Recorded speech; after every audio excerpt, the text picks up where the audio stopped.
આ વર્ષે દેશભરમાં ચોમાસાએ સમય પહેલા દસ્તક આપી દીધી છે. સામાન્ય રીતે ચોમાસું 8 જુલાઈની આસપાસ સમગ્ર દેશને આવરી લે છે, પરંતુ આ વર્ષે તે રેકોર્ડ સમય કરતા 9 દિવસ પહેલા 29 જૂને દેશભરમાં સક્રિય થયું હતું.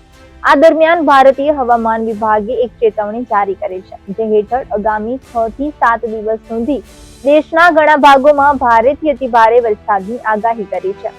IMD અનુસાર ઉત્તર ભારતીય રાજ્યો હિમાચલ પ્રદેશ, ઉત્તરાખંડ, ઉત્તર પ્રદેશ, પંજાબ, હરિયાણા અને રાજસ્થાનના ઘણા વિસ્તારોમાં આગામી 6 થી 7 દિવસ દરમિયાન ભારે વરસાદ પડી શકે છે.